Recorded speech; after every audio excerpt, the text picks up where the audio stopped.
Prof, mungkin pertama-tama kita ingin meminta konfirmasi dari Prof sendiri terkait dengan berita soal adanya pemisahan harta antara Pak Harvey dan Pak Bu Sandra Dewi. Terkait itu apakah pemberitaan itu benar atau seperti apa, Prof? Bisa dijelaskan? Jadi gini ya, perlu saya sampaikan bahwa benar ada perjanjian akta perjanjian kawin nomor 1176 tertanggal 12 Oktober tahun 2016 yang dibuat antara Pak HM dan Bu SD. Jadi akta tersebut dibuat sebelum keduanya melangsungkan perkawinan. Perkawinan beliau dilakukan pada tanggal 8 November tahun 2016. Jadi sebelum beliau menikah, beliau berdua sudah membuat akta perjanjian kawin istilahnya. Artinya memang benar bahwa akta perjanjian pernikahan ini bukan terjadi setelah adanya kasus ini. Bukan. Jadi kasus ini kan terjadi sebenarnya kalau dengan PT RBT itu di 2018 ya, perjanjian.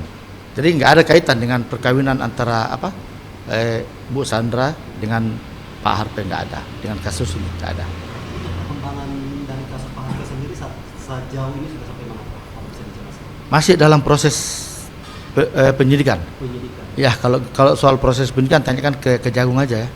Kita nggak bisa masuk ke ranah sana. Oke, terkait dengan beberapa fasilitas mewah yang sudah disita oleh Kejagung, seperti tadi adanya 3 mobil mewah lagi yang disita sama pihak Kejagung, tanggapan Prof sendiri seperti apa? Memang benar, dari ada 7 kalau saya nggak salah, sudah ada 7 kendaraan yang disita dari Pak HM.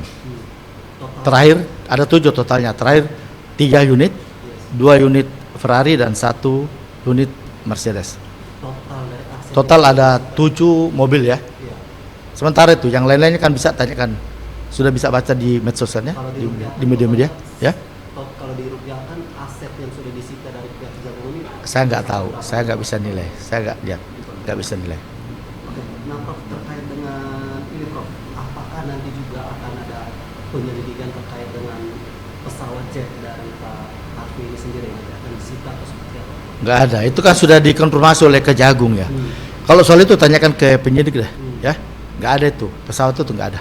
Selain dari 7 mobil ini, apakah nanti akan ada pemeriksaan lanjutan yang mungkin akan diduga lagi akan ada penyitaan lagi atau seperti apa? Itu wilayah penyidik, bukan wilayah kami. Ya, tanya ke penyidik. Terkait dengan pisah harta antara Pak Harvey dan Bu Sandra Dewi, artinya akan ada pemeriksaan juga dong untuk barang-barang atau aset-aset milik Bu Sandra ini. Kedepannya akan seperti apa tuh? Pastinya penyidik akan periksa apakah ini terkait dengan, kan sudah dikatakan oleh Kejagung ya, penyidik bahwasanya akan diperiksa, diteliti. Saya kira penyidik akan bekerja dengan hati-hati dan profesional ya. Kalau itu memang terkait dengan apa yang patut diduga, jadi kita harus kedepankan asas praduga tak bersalah ya. Jadi ini nggak ada, ini hanya dugaan. Jadi ini belum terjadi, tidak ada. Ini hanya dugaan. Jadi kalau memang ternyata ada barang-barang milik Ibu SD yang diduga itu dibelikan oleh Pak HM, mungkin ya bisa saja. Tapi selama ini kan kita ketahui bersama bahwa Ibu SD pun kan punya usaha sendiri. Dari sebelum pernikahan beliau sudah dikenal sebagai seorang artis dan sudah mempunyai bisnis tersendiri. Makanya sebelum beliau menikah, beliau sudah pisahkan itu. Soal aset-aset Bu Sandra Dewi, salah satunya rumah di Australia itu katanya juga akan ikut diperiksa dan mungkin akan.